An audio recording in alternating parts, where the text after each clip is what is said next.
¿Qué tal, alumnos? Hoy vamos a ver teorema del Bernoulli. No vamos a demostrar cómo llegar a esta ecuación directamente, la vamos a ver así, y sí vamos a analizar cada uno de los elementos, ¿sí?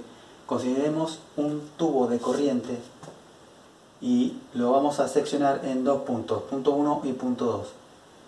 En el punto 1 vamos a tener la sección transversal A1 con una velocidad V1 tangencial a la línea de corriente que pasa por el eje del tubo de corriente y con una altura Y1. En el punto 2 vamos a tener una sección transversal A2 con una velocidad tangencial a la línea de corriente V2 y una altura Y2.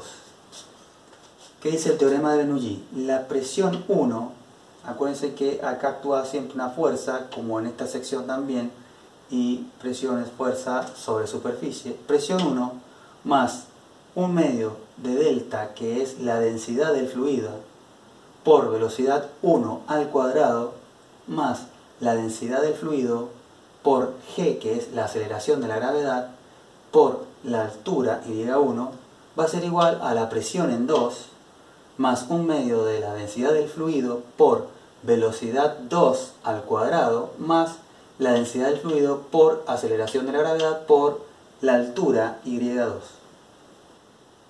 Básicamente, ¿qué quiere decir el teorema?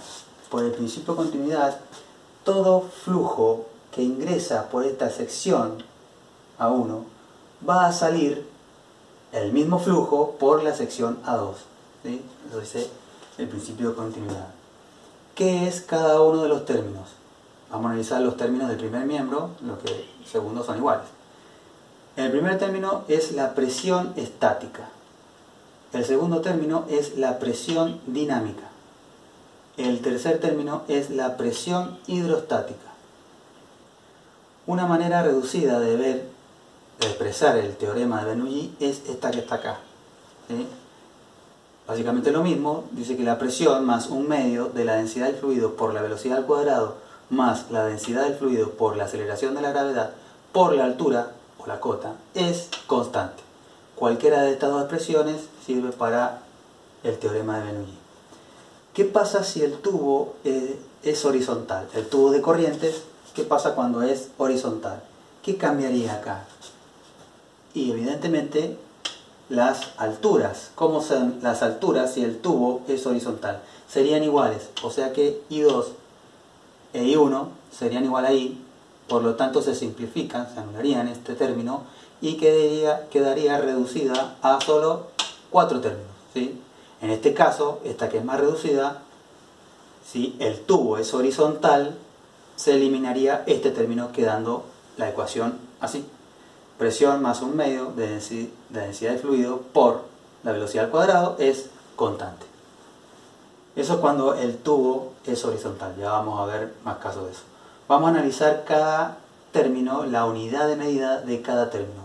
Acuérdense que dijimos que eran presiones. Y tienen que ser presiones porque si no, no se podrían sumar. Entonces vamos a hacer la ecuación de dimensión de cada uno de esos términos. En el primer término, la presión estática, decimos, la encerramos entre corchetes y esto se lee las unidades de medida de la presión en el sistema internacional. Se leería. Es igual, presión igual a fuerza sobre superficie. Pero la fuerza, por la segunda ley de Newton, es igual a masa por aceleración sobre superficie. ¿Y en qué se mide la masa en el sistema internacional? En kilogramos.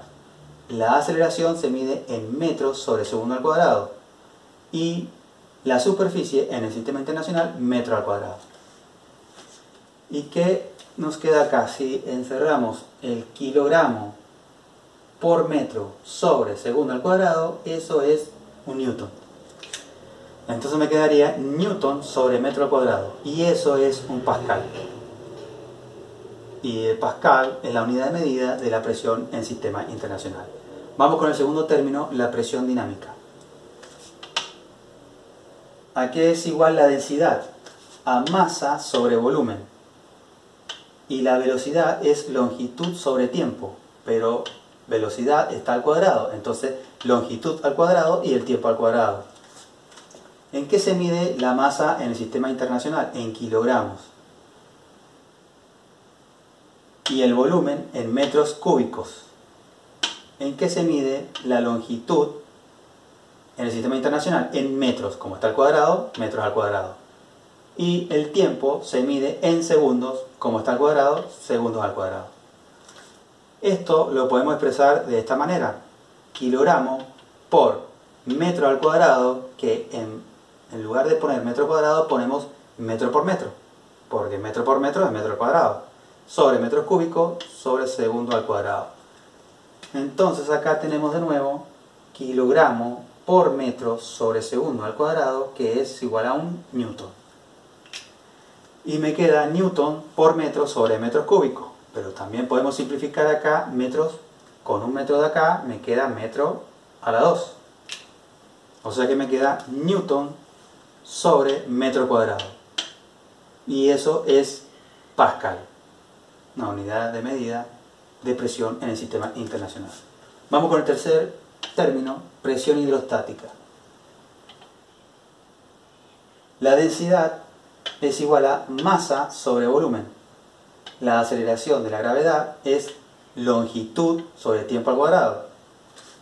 Y la altura o cota es una longitud. ¿En qué se mide la masa en el sistema internacional? En kilogramos. El volumen se mide en metros cúbicos. La longitud se mide en metros, el tiempo al cuadrado, segundos al cuadrado, y la longitud en metros. Y acá también tenemos que kilogramo por metro sobre segundo al cuadrado es un newton. Y nos queda, y acá también tenemos un metro, con un metro de acá nos queda metro al cuadrado. Newton sobre metro cuadrado, que eso también es un pascal. Bueno, queda decir acá, volviendo a la ecuación de Bernoulli, que acá tenemos varias magnitudes, las cuales hay algunas que son variables y otras que se consideran constantes. Por ejemplo, la densidad del fluido y la aceleración de gravedad se consideran constantes. Y todo lo que tiene subíndice, la presión, la velocidad, la altura, es variable. Es decir, yo les puedo dar, ¿cuántas son? 1, 2, 3, 4, 5, 6. Les puedo dar 5 de esos datos como los variables y ustedes tienen que calcular la sexta, y sería la incógnita, ¿cierto? Ya vamos a trabajar, llegaremos hasta acá, nos vemos la próxima.